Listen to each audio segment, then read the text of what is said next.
Tumatanda na, sana'y di tayo magbago. Kailanman, nasaan man kawang mangarap ko.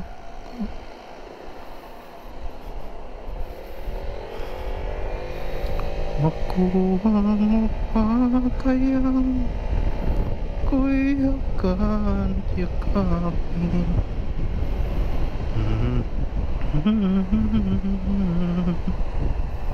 Hanggang sa pagtanda natin, nagtatanong lang sa'yo, ko ba kaya ibigin mo? Kahit maputi ang 112 ko.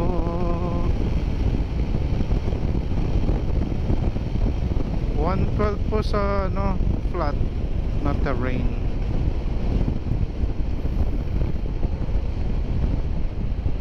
What?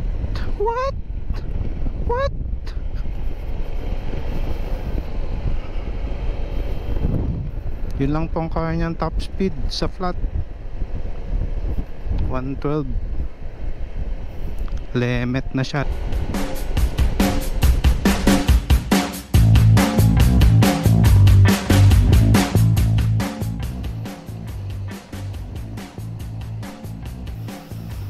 Pansin ko talaga gastado na yung front suspension ko.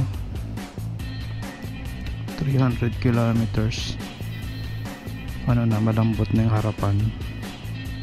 Worn out na yung front shock. Worn out na yung fork oil. Ito, top speed ulit. Top speed. Check na natin. Loko-loko tong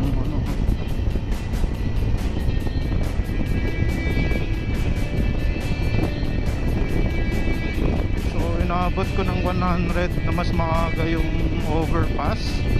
Ano po ito? Stock Pulley, then bola, Dr. Pulley. Then tingnan natin speed nya bago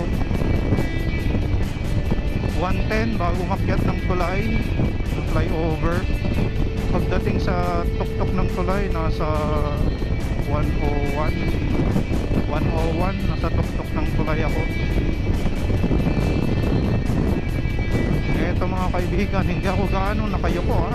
Ano lang, standard position. 117 talaga yung limit ng ng ECU, rev limit 117. Hindi ko lang alam kung wala mang kasing speedometer. Ay sorry, wala namang kasing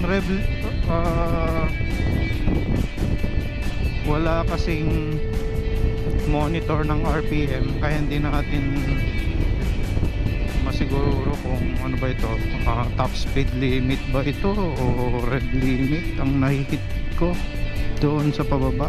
117 lang talaga pag pababa. That's it. Yeah. So sa mga gustong magpaset, bola lang po. Hindi natin kailangan magpalit ng pulley sa ADV150.